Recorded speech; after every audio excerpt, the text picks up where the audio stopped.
아마 이번에 대통령 그런 헌법재판소의 선고하고 관련해 가지고 79세의 나이가 드신 분이 이렇게 목숨을 끊은 사건이 있었네요.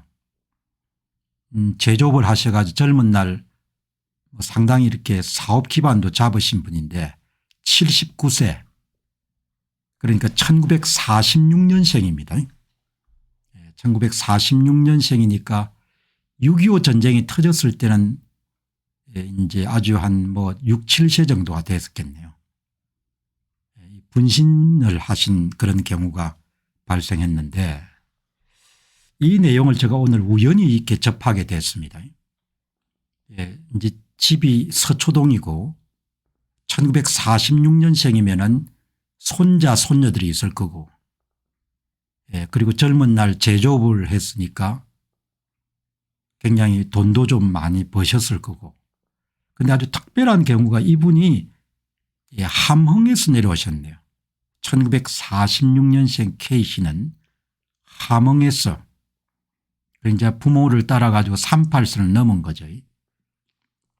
경복고등학교를 나오고 연세대학을 나왔으니까 교육을 잘 받으신 분이죠. 제조업체를 차려 가지고 상당히 성공을 했고 또 개척교회 아마 부천 주변에 공장을 갖고 있었던 모양입니다.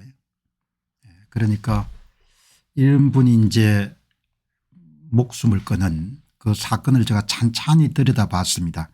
이제 후반부는 박은주 기자의 개인적인 그런 의견이 들어갔기 때문에 제가 제쳐두더라도 지난 3월 6일 밤 그런 자기 마음을 적었는데 저는 젊어서 진보였습니다. 김대중 씨를 좋아했고 노무현 대통령의 한 표를 찍었습니다. 그런데 나이가 들면서 미선이 효순이 미군 탱크에 의한 교통사고와 강우병 사건 세월호 사건을 보면서 의심이 들기 시작했습니다. 뒤에 숨은 종북 세력들의 음모가 엄청났습니다. 이제는 좌우의 문제가 아니고 옳고 그름의 문제인 것입니다.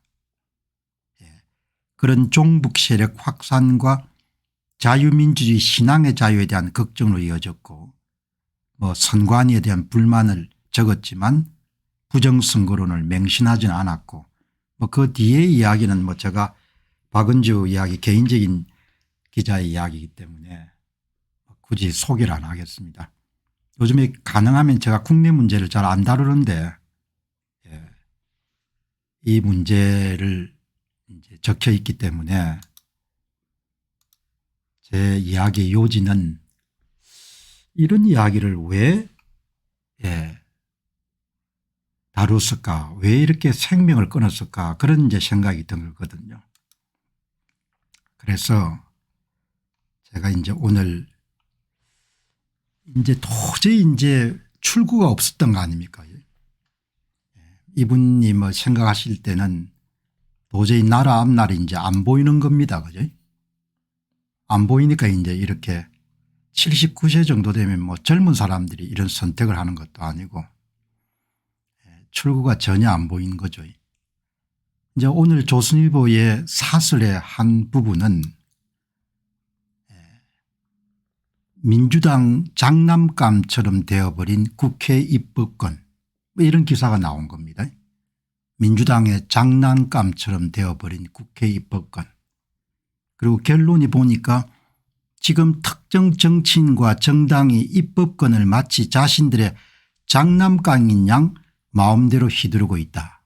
그럼 앞으로 얼마나 심해지겠습니까 이게. 그죠? 그러니까 오늘 조선일보의 여론 코너에 두 가지 기사가 동시에 이제 제 눈에 들어온 겁니다. 사설 코너에서는 민주당 장난감처럼 되어버린 국회 입법권. 되게 사람들은 자기 문제가 될 때 화들짝 놀라지 않습니까? 조선일보가 걱정은 하기는 하네 이런 생각이 들기도 하고 그다음에 이제 그 바로 하단에 박은주 기자가 쓰신 어느 79세 청년의 죽음 이 두 가지가 이제 나온 겁니다. 자, 뭐 그냥 그런가 이렇게 하고 넘어갈 수 있겠지만 이거는 이제 체제가 바뀔 때 개인이 어떤 선택을 하는가와 관련된 문제거든요. 이 하몽에서 1946년생으로 38선을 부모 손에 이끌려서 넘어오신 분이 경복고등학교 연세대학교 제조업을 해서 사업 기반을 잡으신 분이 3월 7일 날 분신을 한 겁니다. 그죠? 이제 그런 사건이 터졌는데 이거는 이제 뭐 제가 방송에서 가끔 소개했던 엘버트 허시만의 명작인 Exit Voice and Loyalty라는 책에 적혀 있는 내용하고 비슷한 거지 않습니까? 탈출, 항의 그리고 충성, 아주 고전이죠. 고전인데 떠날 것인가 남을 것인가 아니면 침묵할 것인가 그런 내용인 거죠.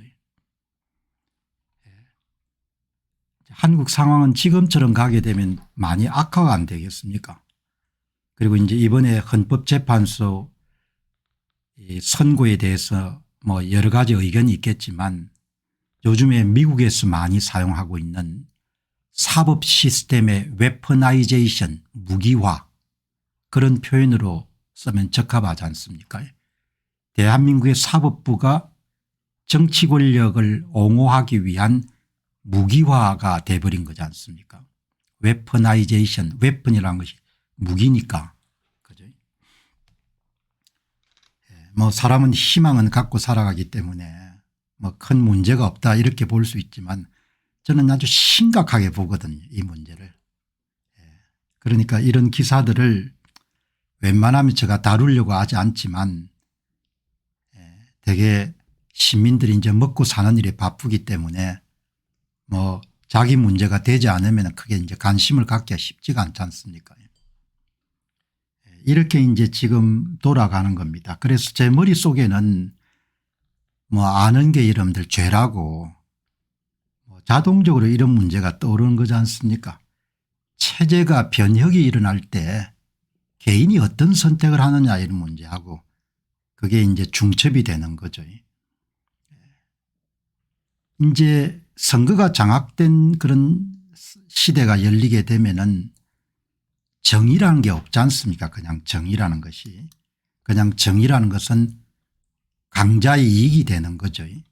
우리가 지금까지 본 것을 좀 유식한 표현으로 한 문장으로 정리하게 되면은 대한민국의 정의라는 것은 절대적 정의가 있는 것이 아니고 모든 것이 상대적 정의고 그냥 힘을 가진 자 강자에게 유리한 것이 정의가 되어버렸지 않습니까? 그런 상황이 지금 이제 펼쳐진 거죠. 그리고 앞으로 그런 상황이 훨씬 더 심화가 될 겁니다. 79세의 사업가로 상당히 성공하신 분이 목숨을 끊을 정도가 됐으면 그분 한께는 출구가 없다고 생각했던 겁니다. 그래서 본인이 보이스 항의할 수 있는 그런 방법이라는 것이 그냥 본인이 죽는 것 외에는 방법이 없다 이렇게 생각해서 여러분들 목숨을 끊은 거죠.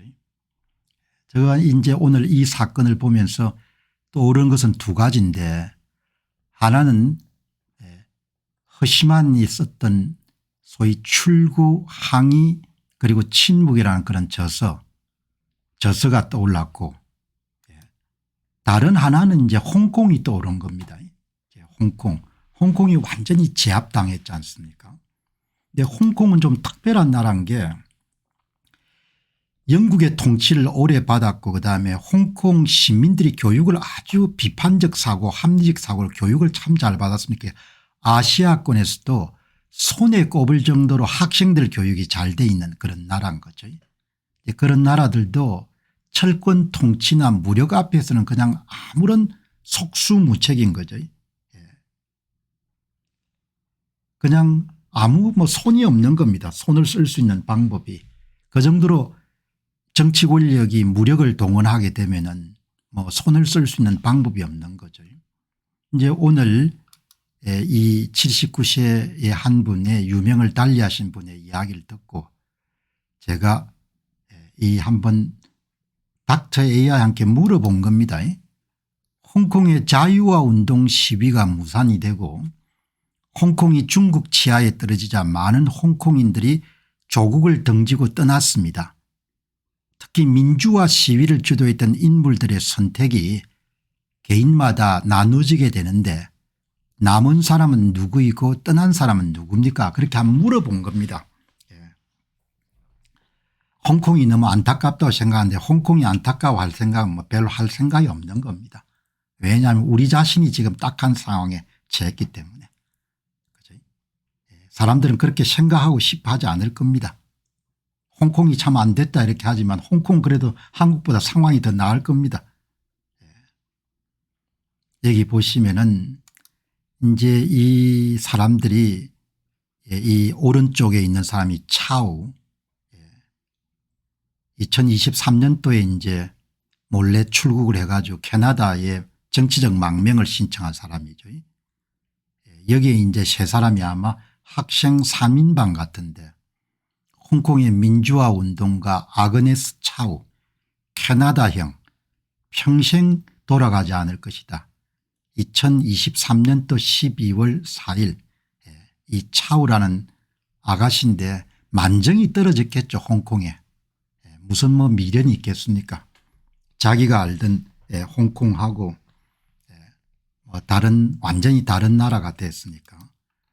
그 당시 이제 2023년도 12월 달에 이 아그나스 차우라는 활동가가 캐나다의 정치적 망명을 신청했을 때 국내 언론들이 많이 다 이렇게 다뤘죠.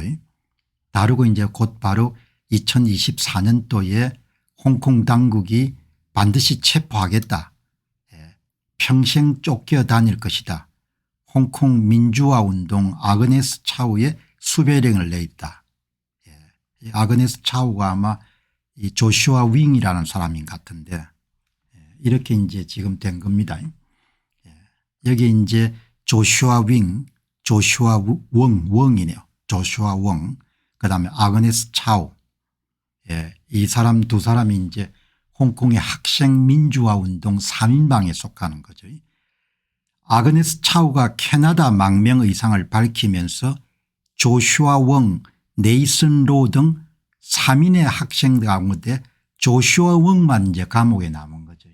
이제 각자 다른 선택을 하는 겁니다.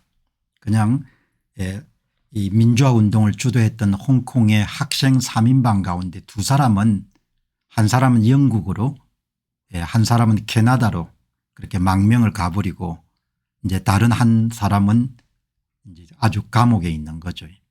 이렇게 이제 개인이 다 선택이 다르니까 뭐 거기에 대해서 어떤 평가를 할 수가 없는데 이제 오늘 함흥에서 여러분들 출생해 가지고 1946년생 그런 헌재 선고 전에 이제 유명을 달리한 한 성공한 사업가의 그런 이야기를 제가 보도를 보고 그다음에 오늘 조선일보에 사설에서 한국의 입법권이 장난감이 되어버렸다 그런 이야기를 보면서 제 입에서는 그냥 이까지 올라오는 말이 당신들이 그런 나라를 만들었잖아 그렇게 생각이 나오는데 뭐 아직도 뭐 본인들이 잘하고 있다고 이렇게 생각을 하겠죠.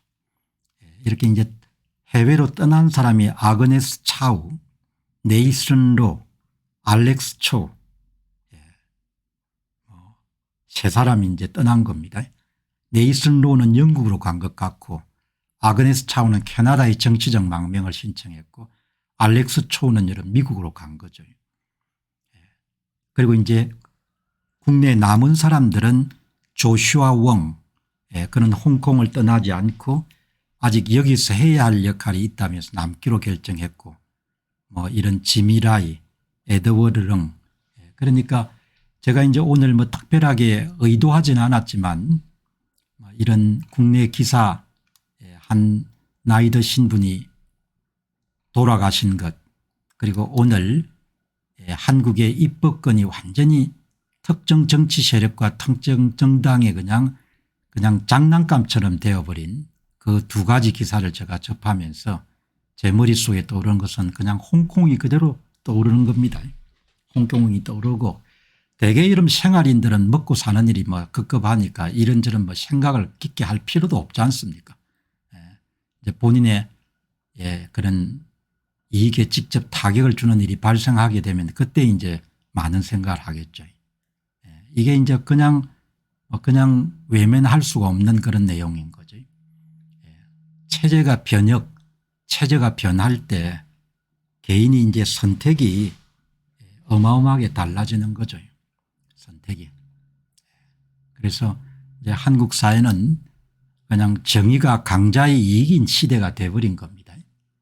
그리고 사법 시스템이나 사법부의 구성원들이 본인의 법 해석 권한 재판권을 정치적 무기로 그냥 활용하기 시작한 거죠. 웨퍼나이제이션, 미국에서 많이 쓰는 용어죠. 무기화 해버린 겁니다. 이렇게 이런 나라가 바뀌는 겁니다. 바뀌고 요 근래 제가 정치적 문제는 뭐 별로 언급을 많이 안 했는데 오늘 하도 이제 이 기사를 보고 오랫동안 글을 써왔기 때문에 그분이 어떤 심정 뭐 도저히 그분한테는 출구가 없었던 겁니다. 출구를 선택할 수 있는 여유가 있었던 분인데 나라가 가는 것이 어떻게 선택할 수 있는 길이 없으니까 두 번째 선택인 보이스 항의 수단으로 본인의 목숨을 끊은 그런 사건이 일어난 거죠.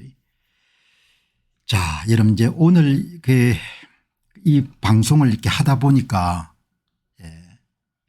참 그냥 계속해서 줄다름을 친